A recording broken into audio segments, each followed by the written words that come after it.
The Cult Awareness Network, or CAN, was founded 2 decades ago in the wake of the murders and mass suicides in Guyana that claimed the lives of 850 of the late Jim Jones followers. The concept was simple enough: set up a non-profit national organization to assist the desperate loved ones of people caught up in the ever-proliferating cult scene. The group known as CAN endures today, but a quarter century later, none of the people who began the Los Angeles chapter, or anyone who helped nurture the network, has anything to do with it. That's because whenever people call up CAN's hotline these days, the Church of Scientology answers the phone, and instead of warning people about suspected cults, opponents say, the new group promotes them. As one Scientology critic puts it, it's like Operation Rescue taking over Planned Parenthood. The story of how the controversial LA-based church, which Time magazine once termed the cult of greed, commandeered the anti-cult group that was its nemesis, is as bizarre as some of the late church founder L. Ron Hubbard's science fiction. It is also a cautionary tale for anyone who goes up against Scientology, with its penchant for harassing enemies in the courts, and its reputation for retaliation against suppressives, those deemed as having ridiculed Scientology's teachings. Those teachings include Hubbard's decree that humans are made up of clusters of spirits called thetans, who were banished to the earth 75 million years ago by an evil galactic ruler named Xenu. L. Ron Hubbard was a pulp fiction writer who served a troubled stint in the Navy and hit it big in 1950 by coming up with the concept of Dianetics, which he dubbed a modern science of mental health. It remains at the core of Scientology practice. One of its staples is a simplified lie detector called an E-meter, which is supposed to measure electrical changes in the skin while subjects discuss the intimate details of their lives.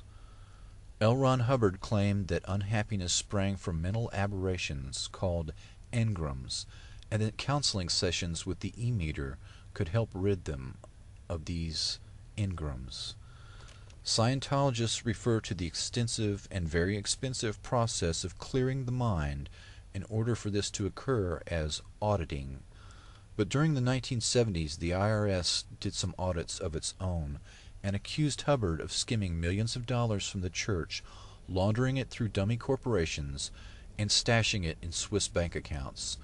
And although he died before the case was adjudicated, his wife and 10 other former church leaders went to prison in the early 1980s for infiltrating, burglarizing, and wiretapping dozens of private and government agencies in an attempt to block their investigations. An organized blizzard of lawsuits, topped off by a lawsuit brought on behalf of a young man named Jason Scott, produced judgments totaling $5.2 million and brought down the anti-cult group into financial ruin. In 1996, the Cult Awareness Network's logo, furniture, and phone number were auctioned off at the order of a bankruptcy judge, and a Scientologist appeared out of nowhere to place the winning bid. But the ultimate indignity for the anti-cult crusaders occurred earlier in a Chicago courtroom. Having already vanquished, the Cult Awareness Network appropriated its name and moved from its offices from Illinois to within blocks of Scientology headquarters in Hollywood. Lawyers with ties to the church moved to take possession of 20 years' worth of the Cult Awareness Network's highly sensitive case files. Filling more than 150 boxes, the materials contained names, addresses, and detailed information on thousands of people who had turned to the Cult Awareness Network for help in rescuing their friends and relatives. The list of organizations targeted by the old Cult Awareness Network read like a who's who of fringe culture. Among them, the KKK, the Aryan Nations, dozens of obscure fundamentalist and evangelical Christian groups, the Church of Satan, the Unification Church of the Reverend Sun Myung Moon, followers of political extremist Lyndon LaRouche, and of course the Church of Scientology.